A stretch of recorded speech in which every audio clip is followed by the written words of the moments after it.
नमस्कार मंडळी, कसे आहात सगळे? माझं नाव विशाखा आणि आपल्या चॅनलचं नाव आहे मी विशाखा। या चॅनलवर मी कोकणातले सण, समारंभ, उत्सव, परंपरा, कोकणातली खाद्य संस्कृती, कोकणी जीवन आणि माझ्या आयुष्यातील काही छान प्रसंग शेअर करत असते। जर तुम्ही चॅनलवर नवीन असाल तर व्हिडिओ संपूर्ण पहा, आवडल्यास लाईक, शेअर आणि चॅनलला सबस्क्राईब नक्की करा। श्री स्वामी समर्थ, अवधूत चिंतन, श्री गुरुदेव दत्त। नमस्कार मंडळी, कोकणातल्या आणखी एका व्हिडिओमध्ये मी विशाखा तुम्हा सगळ्यांचं मनापासून स्वागत करते। मंडळी, आता जी क्लिप तुम्ही पाहिलीत तर ती आमच्या शेतातली आहे।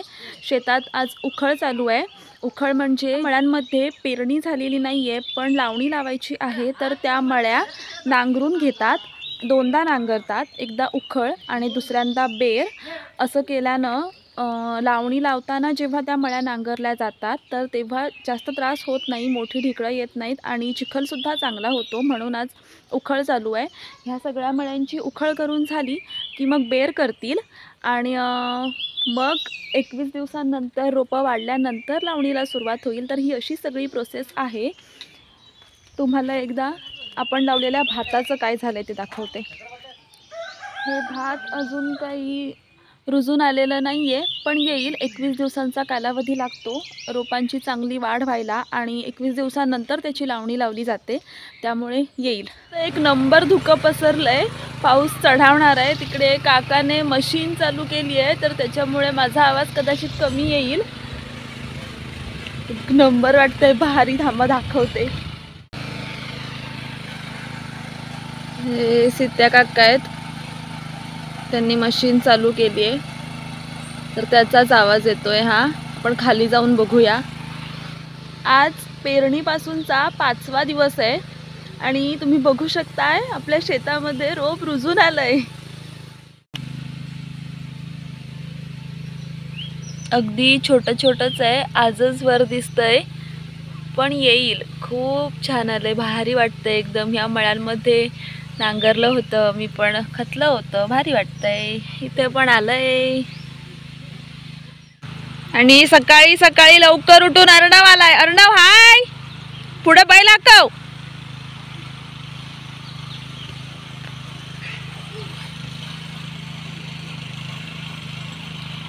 आमच्या अर्णवला ना भारी हौस आहे बैलांची, शेतीची, नांगरण्याची। एरवी हा पोरगा कधीच लवकर उठत नाही पण शेताच्या दिवसातून तो लवकर उठतो आणि शेतात येतो। त्यांच्याकडचे बैल आता नाही आहेत तर त्यामुळे त्याने मला परवा सांगितलं होतं, आत्या मला सांग जेव्हा बैल धरणार असतील तेव्हा मी येणार आहे। आणि परवा पण आला होता, काल पण आला होता। अर्णव,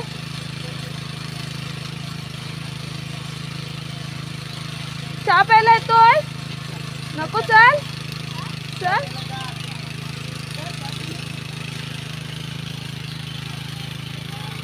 चप्पल कुठे ठेवलीस बघ। ह्या मळ्यांची उखळ करून झाली आहे। आता ह्या काही मळ्या उरल्यात त्याची उखळ करणार आणि मग अर्जुन काका आणि आपण जसं आधी सांगितलं होतं सोबतीनं शेत करतो तर त्याच्यामुळे त्यांच्या घराजवळ त्यांच्या ज्या मळ्या आहेत तिथे उखळ करणार आणि मग पुन्हा एकदा या उखळलेल्या मळ्यांवरून नांगर फिरवणार, मळ्यातून नांगर फिरवणार आणि त्याला बेर म्हणतात। तर असं दोनदा होतं। इतकं भारी वाटतंय ना, म्हणजे घराच्या अंगणातून जरी बघितलं तरी आता उगवून आलेलं रोप व्यवस्थित दिसतंय। तुम्हाला सुद्धा दाखवते।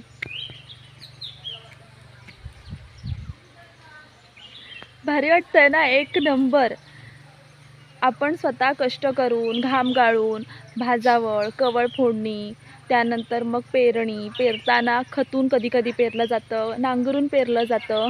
तर हे सगळं करताना ही रोपं अशी उगवून आलेली पाहणं आणि ती मोठी होताना पाहणं हा एक मॅजिकल प्रवास आहे आणि हाच प्रवास आपल्या या व्हिडिओतून आपण करतोय। त्यामुळे तुम्ही सुद्धा कुठे स्किप न करता हा व्हिडिओ पहा, कारण आपण या रोपांचा लावणीपर्यंतचा प्रवास बघूया। आता आपण जर एवढं बघितलंय तर आपण पुढे सुद्धा बघूया। ही शपथ, कसलं भारी वाटतंय, कसलं भारी वाटतंय। आणि काही दिवसातच हे सगळं हिरवं हिरवंगार होऊन जाणार. तिकडे शुभांगी त्याची भाजीचं वाटतं बी पेरतीये.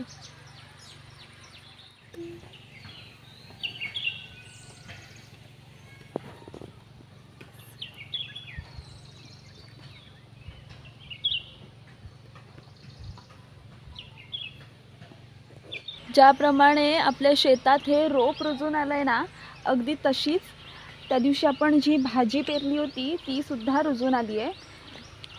हे जे छोटं छोटं दिसतंय ही भाजी आहे आणि तिथे सुद्धा कसली कसली रोपं आली आहेत. त्या दिवशी आपण इथे गवाराच्या पण बिया पेरल्या होत्या तर त्या सुद्धा रुजून आल्या आहेत.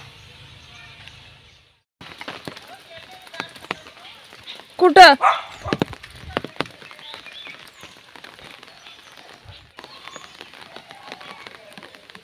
म्हणूनच लुसी ओरडते वाटतं. आज सकाळी आभाळ अगदी निरभ्र होतं, एकही काळा ढग नव्हता आणि आता दुपारपासून पाऊस पडतोय. इथे मगाशी शेतात ना वांद्रं आली होती, केळडी माकडं आली होती तर त्यांनी तिथली ती खाली जी डाळ आहे आपली तर ती त्याच्यातली थोडीशी खाल्ली आहे, मम्मीने हाकावली आहेत. आणि इथे ना काकडी रुजून आली आहे, दाखवते.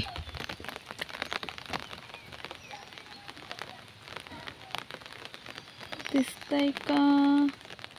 ही जी समोर पानं दिसत आहेत तर ती काकडीची आहेत, ज्या आपण बिया पेरल्या होत्या ना ह्या मळीत भात पेरताना तर ते रुजून आलंय.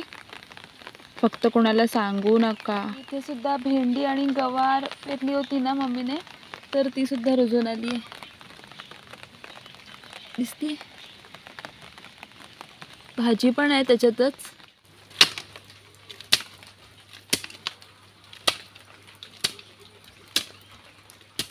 आणि तू हे काय करतेस? इथे मम्मी हे कांदे या वंड्यामध्ये लावून घेतेय. हा जो एक चौकोनी असा भाग तुम्हाला दिसतोय त्याला आमच्याकडे वंडा म्हणतात आणि त्याच वंड्यामध्ये मम्मी आता हळदीचे कांदे लावतीये. ते कांदे कसे लावायचे हे सुद्धा तुम्हाला दाखवते.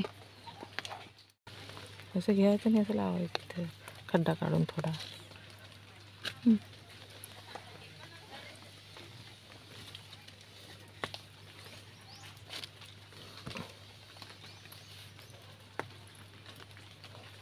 ते कांदे लावतोय पण ते कांदे कसे लावायचं याचं ट्रेनिंग घ्यायला कोण आलंय? अंश, सांग तुझं नाव. हाय कर म्हणा. दीदीच्या चॅनलला सबस्क्राईब करायला सांग. नाही येत. अंश आता शाळेत जाणार पहिलीत. फक्त व्हिडिओमध्ये यायचा म्हणून तो आलाय, त्यामुळे त्याला हॅलो करा सगळ्यांनी. हाय बच्चू. हाय म्हण. कसे आहात विचार. कसे आहेत विचार सगळे. कसे आहे सगळे. मी बरा आहे. आज आपलं भात पेरून बरोबर 8 दिवस झालेत आणि भाताची वाढ पण आपल्याला चांगली दिसतीये. अजून एक 14 दिवसांनी हे लावण्यायोग्य होऊन जाईल. माझ्या हाताला तुम्हाला ही माती दिसतीये कारण आम्ही आता ना हळदीचे कांदे लावले. छान वाटतं ना असं भाताकडे बघून. ते मध्ये तुम्हाला दिसतंय ते काकडी आहे, छोटी पानं दिसताय ती. आणि इथे वरती ना सुरणाचा कांदा आलाय, तो सुद्धा दाखवते.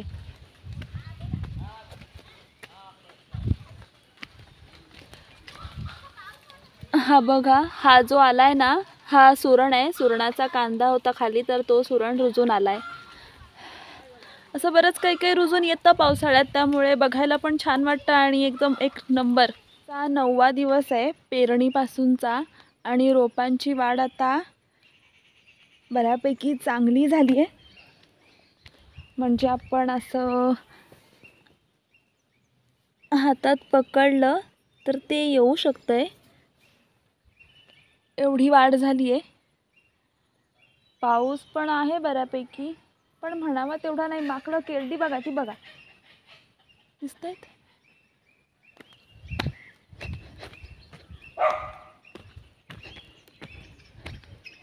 हे बघा कशी खातात.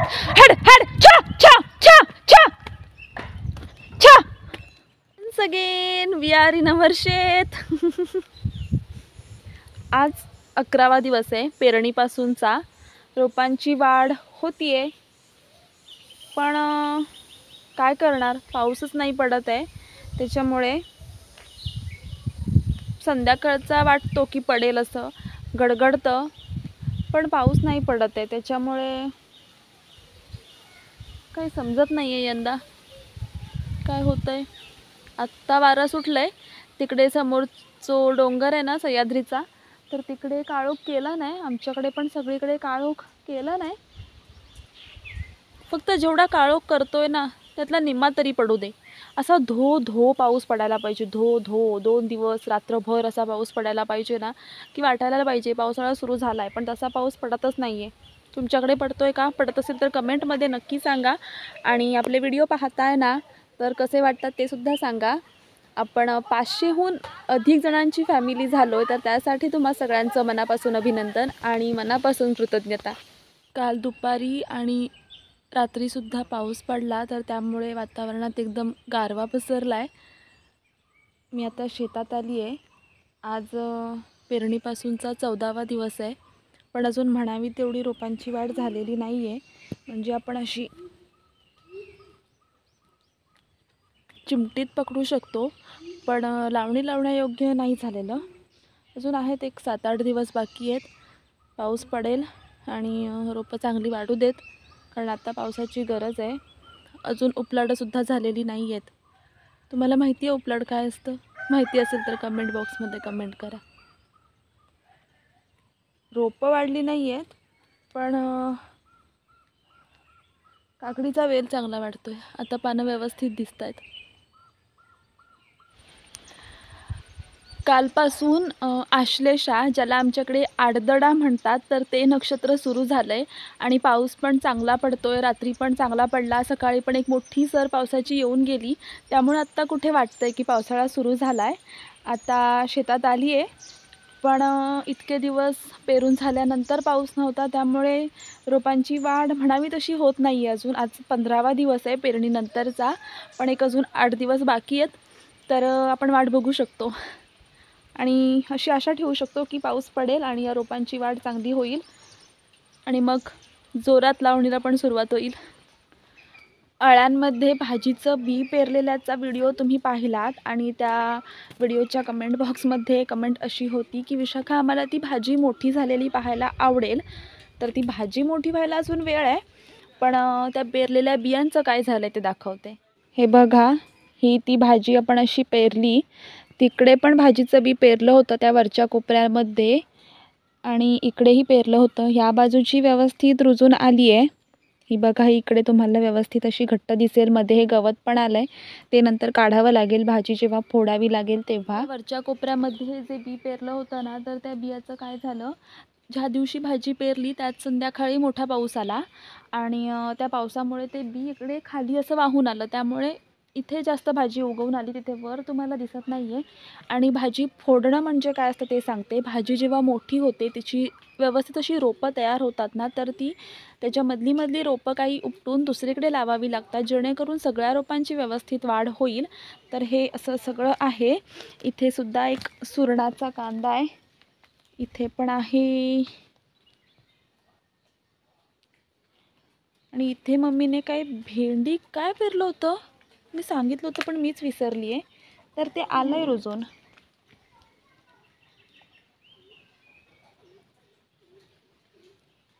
आणि इथे मी खाली झेंडूचं बी पेरलं होतं ना, तर त्यासुद्धा नाही आल्यात. अगदी छोट्या छोट्या आल्यात, आत्ता कुठे येत आहेत. पण इथे कसं ना, आधीच्या पेरलेल्या बऱ्याच मखमली होत्या, तर त्याचंच बी आहे. तर त्याच्यामुळे ते चालून जाईल. कोंबडी कोकटायला लागली आहेत. तुम्ही म्हणाल ही मुलगी सारखं या व्हिडिओमध्ये पाऊस पडत नाही आहे, पाऊस पडत नाही आहे असंच म्हणते आहे. पण खरं सांगते, शपथ, कोकणात पाऊसच पडत नाही आहे. म्हणजे हवा तेवढा पाऊस पडत नाही आहे. तुम्ही जर आपला आधीचा व्हिडिओ पाहिला असेल, तर अजून उपलाडं पण झालेली नाही आहेत आमच्याकडे. तर बघू शकता की तेवढा पाऊस नाही पडत आहे. शेतात आली आहे मी. आता असं वाटतंय ना की ती टेप असते ना, ती घेऊन मोजमाप करायला हवं होतं की काय शेतीचं, म्हणजे त्या रोपांचं, की समजलं असतं रोज किती किती इंचाने वाढत आहेत. कारण असं तर समजत नाही आहे, पण निसर्गाचं मोजमाप करणं एवढे आपण कोण ना.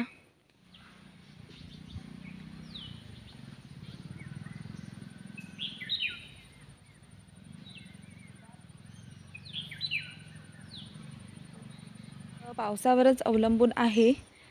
काल दुपारपासून पावसाची एकही सर पडली नाही आहे अशी म्हणावी तशी. सकाळी थोडासा पडला, पण तो शिंतडल्यासारखा पडला. मस्त हवा सुटली आहे, एक नंबर वाटतंय. थोडासा पडला, पण तो शिंतडल्यासारखा पडला. दम नव्हता त्याच्यात अजिबात. त्याच्यामुळे वाटत नाही आहे की पाऊस पडतोय. आणि आता तर काय कुठे ढग पण दिसत नाही आहेत. वारा सुटला ना की पाऊस पडतो. म्हणजे जे काळे ढग जमा झालेले असतात ना, ते हवेने पुढे ढकलले जातात आणि त्यामुळे वाव, पाऊस पण पुढे निघून जातो. छान वाटतं मंडळी. या व्हिडिओचा हा शेवटचा पार्ट, ही शेवटची क्लिप तुम्ही आता पाहताय. कारण हा व्हिडिओ इथून पुढे मी संपवणार आहे. आपल्याला लावणीसुद्धा लावायची आहे. त्यामुळे काल दुपारपासून पाऊस व्यवस्थित पडायला सुरुवात झाली आहे. म्हणजे असा धो नाही पडत आहे, पण सरीवर सरी बरसत आहेत. त्यामुळे आता कोकणात लावणीला सुरुवात झाली आहे. जास्त नाही, 15 दिवसच झालेत, पण तरी पण आम्ही लावणी लावून घेतो. याचं कारण मी पुढे सांगणार आहे, त्यामुळे व्हिडिओ स्किप न करता पहा. पण त्याआधी आपण रोपं पाहून घेऊया. आमच्याकडे त्या रोपांना दाढ असं म्हणतात. तुमच्याकडे काय म्हणतात कमेंट बॉक्समध्ये कमेंट करून सांगा. तर ही अशी आपली दाढ आहे. आणि पाखरू धीर देतं आहे मम्मी म्हणते. हे असे ना हातात घेऊन ती उपलून काढू शकू एवढी त्यांची वाढ झाली आहे. त्यामुळेच आता सगळ्यांनी लावणी लावायचं ठरवलं आहे. तुम्हाला या रोपांची शेडिंग दिसते आहे कॅमेरामध्ये.